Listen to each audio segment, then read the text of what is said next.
How's it going, Eliminators? Today we're going to be looking at a China ATV starter and why it's not engaging properly. So let's get right into it. We got this quad in the shop, just doing a bunch of different videos on it because it's got a bunch of different problems. And you guys can check all that out in a previous video that I did. It should be popping up on the top right of your screen now. So right now we're working on a starter issue. So one of the problems is when you push the starter button, this is what happens. Kickstart. So when you go to start your machine, the starter spins, but the gear isn't engaging. So we're gonna have to pull the starter off in this video. In one of the previous videos I did, we took a look at the solenoid and we had to fix that, as well as a range of other electrical issues that we were having, bad ground and whatnot. So if you wanna check those videos out, you can see them in the top right of your screen. Pretty interesting stuff, especially if you're working on these machines. All kinds of problems can happen with these China quads. But for this video, we're gonna be working on the starter. So this is a Daymak 150cc engine. And over here, the starter has two bolts, left and right, so I've loosened them off.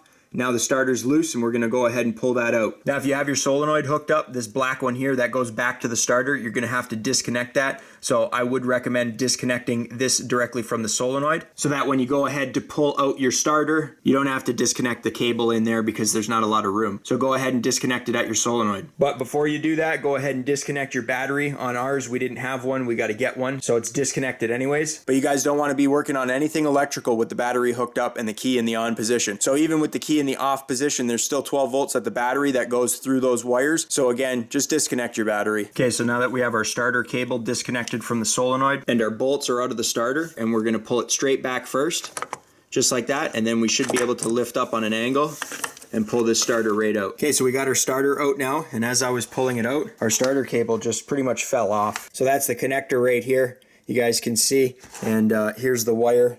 You know, there's a bunch of electrical tape wrapped around it. Electrical tape doesn't hold a wire into place, guys. You need to crimp it. You could even hit it with some shrink wrap just to make sure that no moisture gets in there, but now I'm gonna have to go and redo this fitting. And if you guys watched the other video, you probably seen that this thing's had all sorts of electrical issues. Again, you know, these Chinese quads, they're not built to the highest quality. So using a Sten's terminal connector assortment kit, here's our part number if you ever want to order it. These things are packed full of all kinds of different connectors. So what I did was I just took a small little connector here, cut off the end of the wire, cleaned it up, stripped a little bit off so you guys can see it is now crimped. Go ahead and give that wire a nice pull and that'll never come off. So now we got it hooked up like that. Give that a pull, it's nice and tight. Just make sure that it's secure because you don't want that coming off. So now I'm just gonna do a starter test on the workbench. I'm gonna hook my positive end up to here, and I'm gonna hook negative up to ground here, and then I'm gonna turn the switch on my Eliminator booster, and the starter should engage. I just wanna make sure that it spins, and now would also be a good time to go and inspect the gear inside of your machine. So you can go in there and spin it forward just by hand, but right now is a good time just to go in there and inspect the gear, make sure that no teeth are damaged. The gear teeth on this one seem to be in okay condition. They're not chipped, which is good. That's always a good sign. On riding lawnmowers, the gears on the starters are softer than the gears on the actual flywheel. So if you ever have an issue where the starter bolts come loose and the starter just gets out of position just a bit and that gear goes to engage, you'll end up stripping the teeth off of the starter gear, which on a riding lawnmower, you just have a little pin and you can take the gear off and replace it quite easily. On here, it looks like it's made out of harder metal. So we're lucky that there is no damage. So I got the starter here, everything's hooked up. Just hang on to her because it's gonna wanna take off on you. Starter seems to be engaging fine. I can hear a little bit of grinding, like some maybe dirt's got in there or something. And to hook that up, I've just done battery positive to our cable going to our starter, and then negative have just grounded it to the base of the starter. But the starter tests okay, which leads me to believe there might be an issue with the gear inside of the case of the engine. And if that's the case, then there's no real point of going any further because it's a China quad and it's really not worth to go into all that hassle. But if the guy ever pulls the engine himself, or he wants to take a look at the inside of the engine, maybe split the case, then he can go ahead and do that. But as far as everything else goes, I've fixed the electrical issue. I've redone a bunch of connectors, his positive terminals, his negative terminals, basically they were all gone.